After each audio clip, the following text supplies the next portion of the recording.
네, 오늘은 사무엘하 23장을 보도록 하겠는데요. 다윗이 많은 글을 남겼습니다.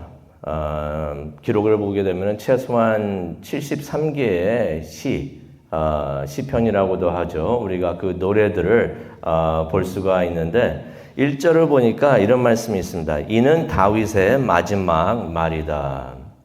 여기서 이것이라는 것이 나오는데 1절에서 이것이라고 나오는 건데 그게 무엇을 말하냐면은 사무엘하 23장을 말하는데요. 그 23장 중에서 특히 1절부터 7절까지의 말씀을 말합니다. 오늘 읽은 말씀이 되겠는데요. 이것을 성경에서는 다윗의 마지막 말이다라고 이야기를 하고 있습니다. 유언이란 말은 아니고요. 물론 이것이 다윗의 말년에 쓰여지기는 했지만은 이것이 마지막 말이다 하는 것은 어떤 의미가 있냐면 유언이란 말보다는 하나님의 영이 다윗을 통하여 하신 말씀들 중 그 말씀들 중 예를 들어서 그 다윗이 많은 시편을 짓고 시를 짓고 그다음에 노래를 지었는데 그들 중에서 마지막 말이 된다라고 말을 하고 성경이 우리에게 말씀을 해주고 있는 것입니다. 마지막 말이라는 것은 마지막 메시지라는 거죠. 하나님의 영이 다윗을 통해서 하신 마지막 메시지라는 의미도 있습니다. 그래서 오늘 우리가 사무엘하 23장 1절부터 7절까지의 말씀을 보면서 한번 우리가 생각을 해봤으면 좋겠습니다. 다윗은 마지막으로 무엇을 말을 하고 싶었을까? 하나님의 영이 다윗을 통해서 말씀을 하셨는데 하나님은 마지막으로 다윗을 통해서 무엇을 전하고 싶으셨을까? 우리가 한번 보기를 원합니다. 우리가 1절부터 한번 보기를 원하는데요. 1절을 보니까 이런 말씀이 있습니다. 이새의 아들 다윗이 말하며 높이 세워진 자, 야곱의 하나님께서 기름 부음 받은 자, 이스라엘의 노래 잘하는 자가 말하노라. 여기서 다윗이 무엇을 얘기하고 있냐면은 자신을 소개를 하고 있습니다. 자신을 소개를 하면서 자신의 삶을 돌아보죠. 돌아보면서 이야기를 하는데 다윗 이스라엘 왕들 중에서 가장 훌륭했던 왕입니다. 많은 일을 많이 했었습니다. 그러니 이렇게 자신을 돌아보면서 내가 이러한 사람이다 말을 할 때 얼마나 하고 싶은 말들이 많았겠고 수많은 업적들이 있었겠지만은 다윗이 자신의 삶을 돌아보면서 몇 가지만 정리를 해가지고 나는 이런 사람입니다 라고 소개를 합니다. 그때 가장 먼저 한 것이 무엇입니까? 1절을 보니까 나는 이새의 아들이다. 어떻게 보면 가장 먼저 하고 싶은 말이 가장 중요하고 가장 내세우고 싶은 말이 될 수가 있는데 그 첫 번째 말이 뭐였습니까? 나는 이새의 아들이다. 솔직히 이게 그리 내세울 만한 것이 아니죠. 이새 특별한 집안이 아니었습니다. 그냥 평범한 집안이었고 이새의 아들이었다고 하는데 이새의 장남도 아니고요. 그렇다고 둘째도 아니고 셋째도 아니고 막내였던 것이에요. 평범한 집안에 나는 막내였다라는 말을 다윗이 하는 것입니다. 이 말을 한 이유가 있죠. 나는 보잘것없는 사람이었다라고서 그 말을 하는 것입니다. 많은 말을 나는 이런 사람이었어 라고 말을 할 수가 있을 텐데 가장 먼저 하는 말은 나는 보잘것없는 사람이었다. 그런데 1절을 보면서 계속 뭐라고 말합니까? 그런데 높이 세워진 자라고 말을 하고 있습니다. 어떤 의미가 있습니까? 주어가 안 나오죠. 누가 그를 높게 세우셨다는 이야기가 되겠습니까? 하나님이 그렇게 하셨다는 것이에요. 나는 보잘것없이 낮은 사람이었는데 하나님께서 나를 높이 세워주셨다라고 말을 하는 것입니다. 맞는 말이죠. 무척이나 낮은 처지에 있었던 목자였었는데 우리가 목자 하면은 그냥 아름답게 보이고 하지만은 당시 이스라엘 예수님 때도 그랬었습니다. 목자들은 가장 하찮은 사람들이었어요. 직업이 가장 안 좋은 직업이 목자였는데 낮은 처지에 있었던 목자가 한나라의 왕이 됐으니 하나님께서 그를 높여주셔도 얼마나 높여주셨는가 우리가 깨달을 수가 있습니다. 다윗이 그러한 하나님의 은혜를 잊지 않고 교만해지지 않고 고백을 합니다. 내가 이렇게 된 것은 내가 잘나서 내가 이렇게 된 것이 아니라 하나님께서 나를 높여주셨다라고서 회고를 하고 있는 것입니다. 그러면서 또 1절에 뭐라고 말을 하고 있습니까? 하나님께서 기름 부어주신 사람이다라고 말을 하고 있습니다. 성경을 보게 되면 나중에 왕이 되고 그럴 때 누가 기름 부어줬습니까? 이스라엘의 장로들이 와가지고 헤브론에서 기름을 부어줬는데 뭐라고 다윗은 이야기를 하고 있는 것이냐면은 그 일보다도 그것도 그렇지만은 사무엘을 통해서 기름 부음 받은 것을 다윗은 이야기를 하고 있는 것입니다. 아무도 모를 수 있는 내용이 되지만은 내가 프라이빗 모멘트 하나님을 만나가지고 하나님께서 나를 선택해 주셨던 것 바로 그거. 내가 하나님의 선택을 받은 사람이다라고 말을 하고 있는 것입니다. 하나님께서 나에게 기름 부어 주셨고 나에게 소명과 사명을 주셨다라고 말을 하는 것입니다. 그러니까 다윗이 그런 얘기를 하는 거죠. 나는 하나님의 선택을 받은 사람이다라고 말을 하고 있는 것입니다. 우리도 이런 하나님의 선택을 받는 사람이 되기를 원합니다. 우리가 교회에서 어떠한 직함도 받고 타이틀도 받고 포지션도 받고 하면서 일을 하고 그러지만은 가장 중요한 것은 무엇인가? 나의 가장 개인적인 그러한 순간에 하나님을 만나는 것이 가장 중요하지 않는가 생각을 해 봅니다. 내가 하나님을 만났는가? 하나님을 만나가지고 하나님의 선택을 받았는가? 또 하나님께서 주시는 소명과 사명을 받았는가? 우리 모두가 그것을 받았기 때문에 지금 우리가 이 자리에 나와서 하나님을 섬기고 하나님을 예배하고 있는데 우리가 그것을 잊지 않고 하나님이 주신 소명과 사명에 최선을 다하는 우리 모두가 되기를 원합니다.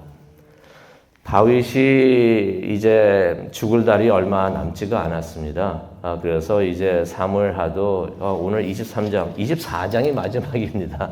이제 그러면서 이제 다윗이 죽게 되는 것을 우리가 보게 되는데 얼마 남지 않은 그러한 시점에서 자신을 돌아보면서 가장 만족스러운 것이 무엇이었는가? 많은 업적이 있었지만은 다윗이 이것을 이야기하고 있는 것 같습니다. 하나님께서 나를 선택해 주시고 나에게 주셨던 그 소명과 사명, 그것을 이루었을 때 다윗은 만족하게 있었고 이 은혜에 감사합니다라고 말을 했는데 우리도 바로 그러할 때 우리가 삶의 인생에 대한 만족을 느낄 수 있는 것 같습니다. 하나님께서 우리에게 주신 목적이 있고 소명이 있고 사명이 있는데 우리가 그것을 다 이루는 우리 모두가 되기를 간절히 소원합니다. 그러면서 다윗이 마지막으로 자신을 누구라고 표현하고 있습니까? 1절에 보니까 이스라엘의 노래하는 자라고 말을 하고 있습니다. 여기서 노래라는 것은 그냥 노래가 아니죠. 아름다운 노래라고 표현을 하고 있는데요. 무엇을 말하고 있냐면은 하나님께 드리는 찬양을 부르는 사람이란 의미가 있는 것입니다. 우리가 하나님께 찬양을 올려드릴 때 그때 하나님 보시기에 우리가 가장 아름답지 않을까 그렇게 생각을 해 봅니다. 그러면서 2절에 다윗이 고백을 하죠. 하나님의 영이 나를 통해 말씀하신다라고 말을 하고 있습니다. 2절에 보시면은 하나님의 영이 나를 통하여 말씀하시며 그의 말씀이 내 혀에 있도다라고 말을 하고 있는데요. 어떤 성경은 여기서 이것을 과거형으로 번역을 하는 성경들도 있는데 원본에는 이게 현재형으로 되어 있습니다. 무슨 말이냐면요. 하나님의 영이 나를 통해서 이전에도 말씀을 하셨지만은 지금도 하나님의 영이 나와 함께 하시며 지금도 내 혀에 있어서 하나님께서 말씀을 하신다라고 말을 하는 것입니다. 우리도 성령 충만해서 하나님의 말씀을 전하는 우리 모두가 되기를 원합니다. 나의 생각을 말하고 나의 생각을 주장하는 것이 아니라 하나님의 뜻을 생각을 하고 하나님의 입술이 되기를 원합니다. 솔직히 저도 매주일 스태프들하고 전도사님들 계시고 하면은 또 같이 기도도 하고 그러면서 이제 내려와서 제가 매주일 설교 말씀을 전하고 하고 그러는데 또 스텝 목사님들이나 전도사님이 안 계실 때 혼자 기도하고 그러는데 기도하는 게 있습니다. 딱 한 가지입니다. 하나님의 말씀을 두려워하지 않고 사람들을 두려워하지 않고 boldly 용감하게 전할 수 있게 하여 주시옵소서. 그리고 또 무엇이냐면 하나님의 입술이 되게 하여 주시옵소서. 그래서 내 생각을 말하는 것이 아니라 하나님이 직접 말씀해 주시옵소서라고 제가 기도를 하는데 저를 위해서 기도해 주실 때 그것을 위해서 기도해 주시기를 바랍니다. 하나님의 말씀을 강하게 하나님 말씀 그대로 전하게 해 주시고 하나님의 입술이 되게 하여 주시옵소서라고 그렇게 저를 위해서 기도해 주시고요. 또 우리 모두가 그런 사람들이 되었으면 좋겠습니다. 그래서 우리 모두가 하나님의 입술이 될 수가 있다면. 그래서 우리가 나서는 게 아니에요. 나의 생각이 나서는 게 아니고 하나님의 입술이 돼가지고 하나님의 말을 전하게 되니까 하나님이 나타나고 하나님의 영광이 나타나는 일이 있기를 간절히 소원합니다. 그러면서 이제 하나님께서 다윗을 선택해서 큰 일들을 하셨는데요. 이 부분에서 다윗이 자신의 많은 업적을 나열할 수도 있지만은 다윗이 자신이 한 일들을 이야기하면서 두 가지만을 언급을 합니다. 그게 3절에 나와 있는데요. 첫 번째는 무엇인가? 사람들을 공의로 다스렸다라고 말을 하고 있습니다. 어떤 의미가 있냐면요. 사심 없이 진실되게 정직하게 다스렸다는 것입니다. 사람들을 다스렸다는 것입니다. 통치를 했다는 것이에요. 사심 없이 진실되고 정직하게 했다는 것은 잘했다는 이야기는 아닙니다. 모든 일을 다 잘했다는 얘기는 아니지만은 무슨 일을 하든지 사심이 없었고 공의란 얘기는 사심이 없고 진실되고 정직하게 했다는 것이에요. 그러니 하나님 앞에서 부끄러움이 없다는 것입니다. 그의 속마음이 하나님 보시기에 깨끗했다는 것이에요.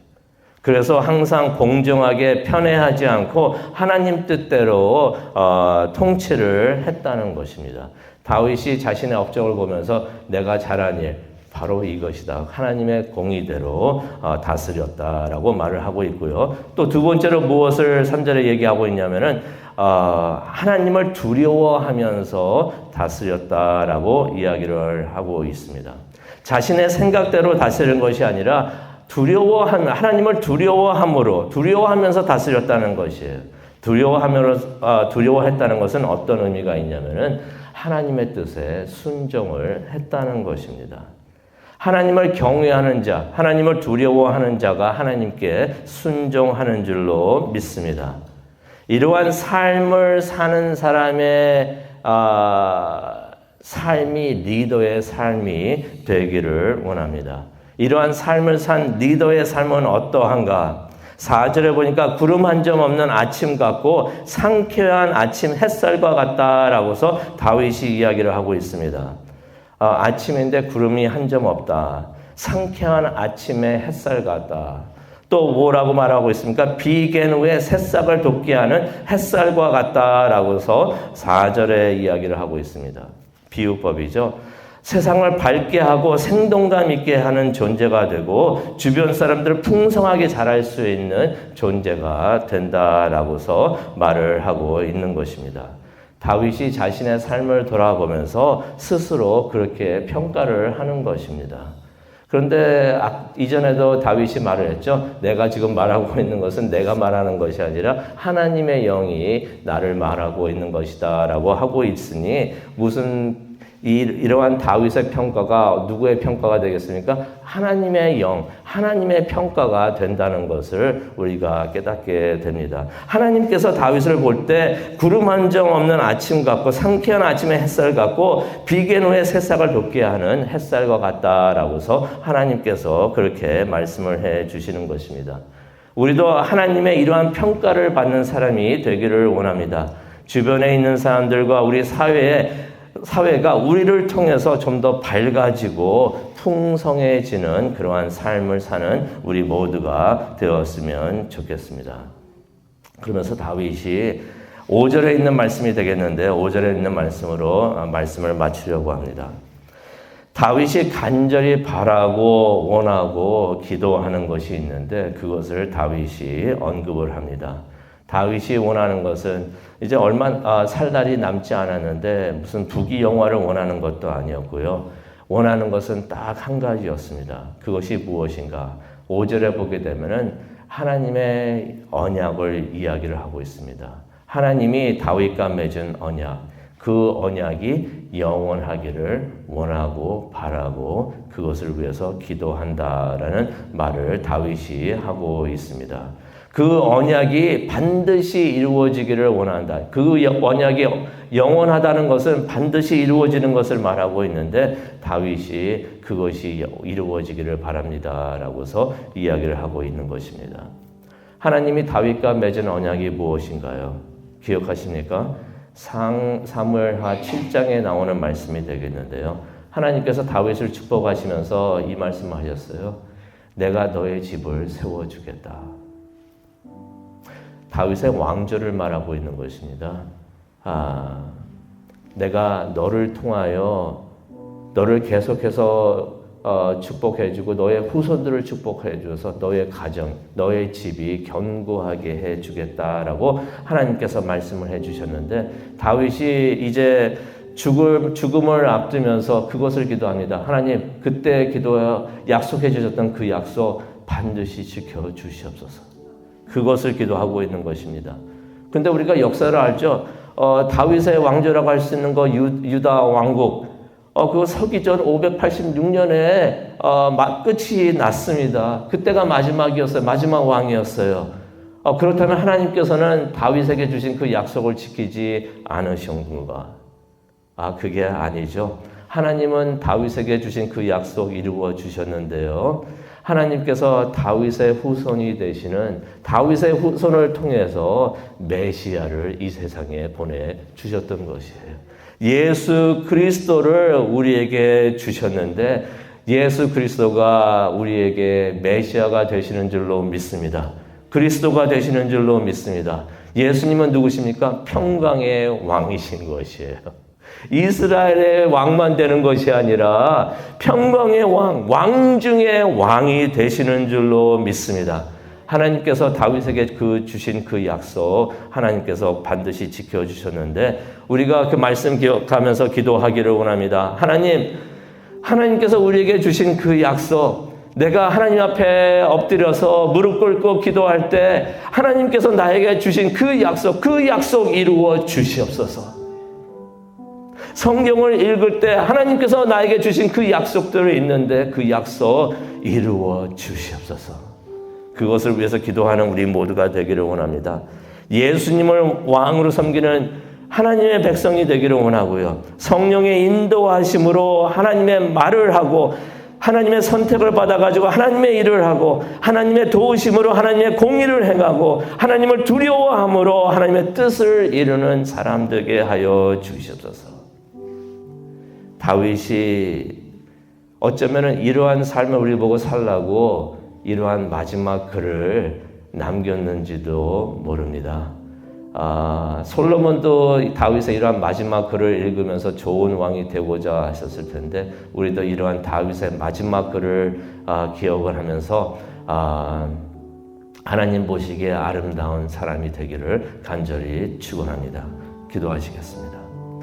사랑과 은혜가 충만하신 하나님 아버지 감사합니다. 오늘 사무엘하 23장에 있는 다윗의 마지막 글, 마지막 메시지를 우리가 잠시 공부했습니다. 하나님, 우리가 다윗이 말한 그러한 삶을 살 수 있도록 하나님 도와주시옵소서. 하나님께서 우리에게 주신 목적과 소명과 사명이 있는데 그것을 그대로 잘 이룰 수 있는 우리 모두가 되게 하여 주시옵소서. 그래서 우리가 이 세상에서 삶을 마칠 때 그래서 하나님을 보러 천국에 들어가는 그 순간에 우리가 하나님이 주신 소명과 사명을 다 이루었다라고서 고백을 할 수 있는 우리 모두가 되게 하여 주시옵소서. 그것을 위해서 기도하기를 원합니다. 이 시간 함께 하여 주시고 인도하여 주시옵소서. 감사합니다. 예수님의 이름으로 기도합니다. 아멘.